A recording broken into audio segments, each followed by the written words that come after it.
Hi, welcome back to the Citizen channel. Hope you're all staying safe and well. If you're one of the almost 37,000 City fans who are travelling down, there'll be a few live down there and round about, won't they? So, there'll be a few, won't all be going from Manchester, but a big chunk of that 37,000 will be going from Manchester. Because we're going to Etihad South, of course. We're going to our training ground normally for an FA Cup semi-final against the mighty Chelsea. Yes, Cole Palmer's Chelsea we call them, don't we? Because he's the main man. Of course, it's a 5:15pm on the 15pm kickoff on the 20th of April. So we're going down there, and you see me, give us a shout, and be great to see. Let's hope we succeed after the disappointments of Wednesday. But onwards and upwards, guys, as I said on those vlogs.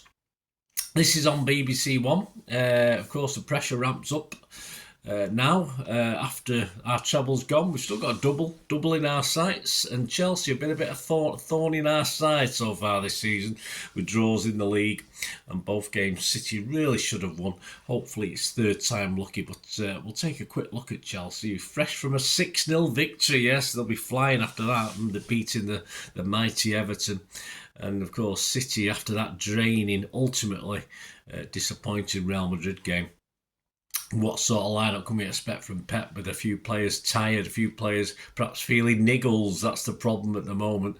And let's face it, this is a competition that Pep's occasionally downgraded his team and sort of hoped to win with weakened teams. So we'll have to see. His options may be a little bit clouded by a few tired legs this time, of course, but with the treble now memory and a league and cup double, still a tempting possibility. Let's hope he puts out the strongest we can do, and the guys do it. I'm sure they'll be up for it. I'm sure they'll lift themselves after Wednesday, and of course we'll have a look at Chelsea and we'll have a look at them as well, because it's not all about Cole Palmer, is it? Well, it probably is, actually. Yeah, it is. Anyway, if you're new to the channel, please push that subscribe button, push the bell notifications, everything City past, present, as long as I can keep going. So join me, have a look round the channel. You see stuff on my other passion in life, film and TV as well. Not as doesn't have the effect that City has on me at times, but yes, I do enjoy it. So if you're interested in film and TV, have a look at what I've got on there. And of course, if you know anyone else who might be interested with City or film and TV, please give them a kick in my direction. Right, Pochettino's Chelsea, who have underachieved, but on the day they can look very, very good. I mean, this, of course, they've already been at Wembley once already, haven't you, in another final. How did they get to this semi-final? Well, in the third round, they beat Preston 4-0 at the Bridge. They had all their first games at the Bridge. At the fourth round, they drew 0-0 with Villa, but then beat them 3-1 at Villa Park. In the fifth round, they beat Leeds 3-2. And, of course, in the quarterfinals, they beat Leicester 4-2. So this is the first time they've been picked on the travels, but it's like home. It's only 10 miles away. It's like a home game anyway, isn't it? Of course, they've already had that cup final visit I mentioned. Suffered defeat at the hands of Liverpool, of course, in the first part of their quadruple bid. Well, probably going as well as our treble bidders at the moment. But in the league, they sit ninth. It's not great, is it? Ninth, played 31, won 13, drawn 8 and lost 10.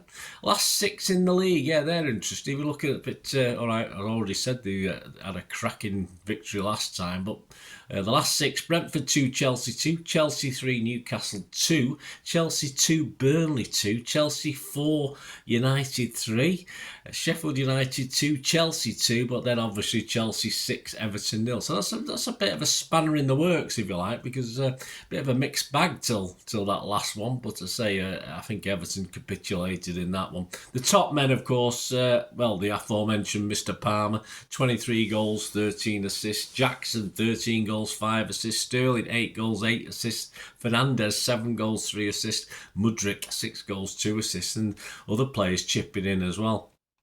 So lots of arguments over Palmer, of course, and his leaving City. For me, it was right for him to go. City let him go, and full credit to the boyhood United fan for being outstanding in a fairly inconsistent Chelsea side this season. But others have stepped up too. But I think City made the right decision.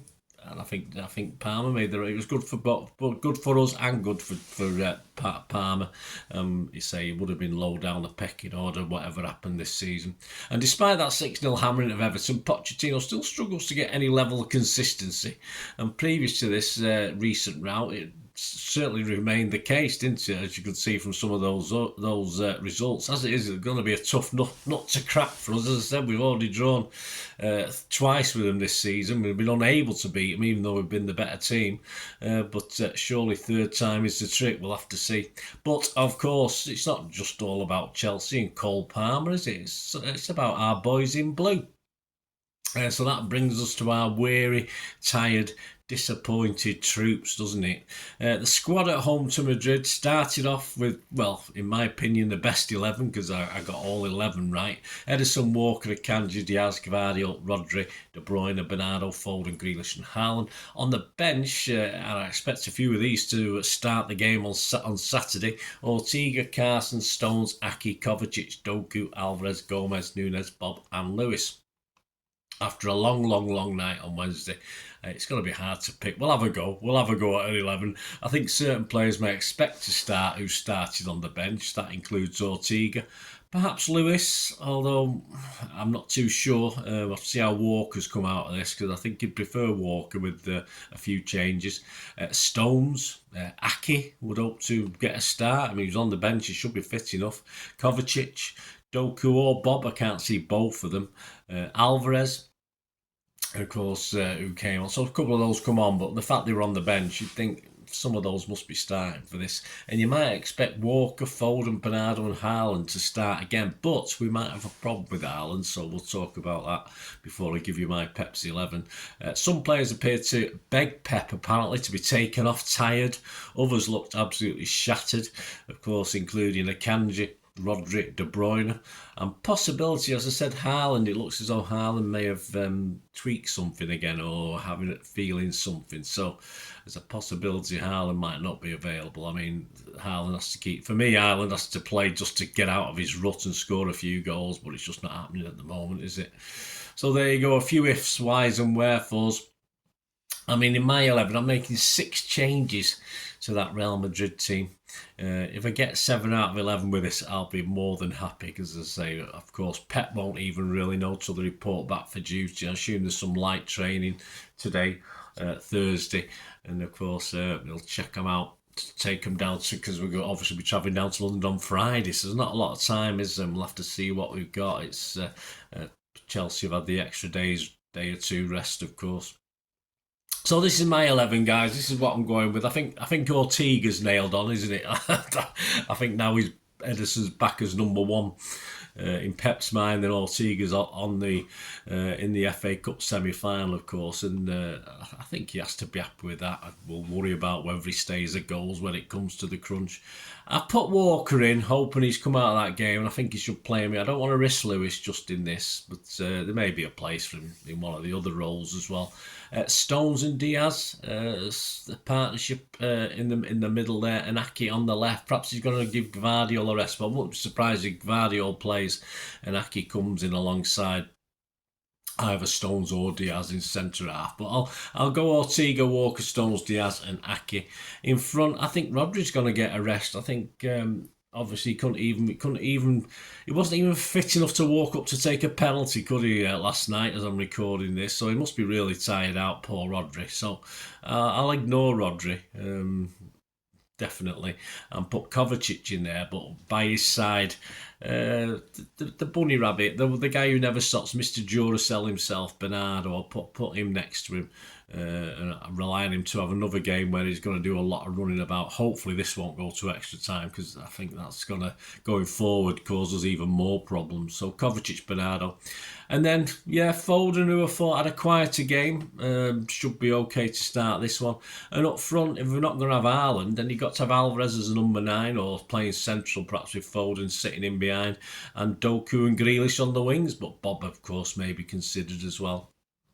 But I'll go with that. So my 11, Ortega, Walker, Stones, Diaz, Aki, Kovacic, Bernardo, Foden, Alvarez, Doku and Grealish. So you've got Stones and Diaz as your centre halves. That could easily be Aki as one of them if Gvardiol turns out. Kovacic in that sort of more defensive role with backup from Stones, of course, if he's playing, and Bernardo will be expected to help back as well, as he will expected to help up as well, which is what we get from Bernardo. Grealish and Doku wide with Alvarez number 9 with Foden sat in behind. I mean, that's reasonable balance, I think, to the team. Give Alvarez a chance to play in a little role he likes, and as I say, there's no reason why Foden and Alvarez can't switcheroo anyway. So there you go. That would leave on the bench, of course, Ederson, Akanji, Gvardiol, Rodri, De Bruyne, Haaland, Gomez, Nunes, Bob and Lewis. So a strongish bench if need be, but as I say, let me know your 11s, guys, what you think will happen. Be very, very interesting, won't it? Score predictions, I don't have anything from Andy Morris. So I'm going for a 2-1 City win. Optimistic, let's go for it. 15-2, it's the most popular scoreline with the bookies at the moment, the average prices. The other odds, City are odds on to win the FA Cup, 4-6 favourites. United are second favourites at 9-4. Chelsea are 6-1, and you can get 33-1ish on Coventry. The match odds over 90 minutes, City are 4-7 on, a draw is 16-5, and Chelsea is 4-1. Just to qualify, so extra time winner or penalties. God forbid we have to do penalties again. City 2-7 on, so there's a lot of confidence we can score in penalties or in extra time. And Chelsea are 5-2. I don't know where the bookies are getting that from. Other popular score lines, a 1-1 is 8-1. 1-0 and 2-0 City win is 17-2. And the best price you can get on a Chelsea win is 2-1 at 16-1. So not a lot of thought of Chelsea out there, which has me worried, underdogs. And of course, the hangover of City from Wednesday, so we'll have to see, won't we? Check out, of course, the player ratings show. I'll be going down on Saturday, so I will be putting out the player ratings and story of the game shows on Sunday. I think believe we now play Brighton on the Thursday evening. Now we've been knocked out, so of course I'll do the preview Pepsi 11 show for Brighton the Tuesday previous to that Thursday night. So I'll be going down to Brighton as well, so that'll affect me doing the player ratings, etc. when I get back from that. But let's get this out of the way first. Let's get this semi-final won and dusted, and whether it's United or Coventry, let's get another final under our belts. But it's certainly not going to be easy. I won't take Chelsea for granted at all. And okay, they've had a bit more rest, and they've got a younger team as well. Certainly got a lot of legs in their team, and perhaps some of our we've got young legs, of course, but perhaps some of our legs are a bit tired at the moment, so that is another advantage for them. And of course, the old favourite of the ex-player coming back to Punisher, isn't it? So that's why I've said 2-1. I certainly expect a Cole Palmer goal, whether it's a penalty or not, I don't know, but that's why I've gone for 2-1, because it's written in the stars, isn't it, guys? Well, let's hope a City wins written in the stars for the first time this season. Played 2, drawn 2 against Chelsea. Let's make it third time lucky. Let me know your thoughts, guys. Great to hear from you. Till we meet again. That's one thing, don't have, please. Stay safe, Blues. Come on, City. Bye for now.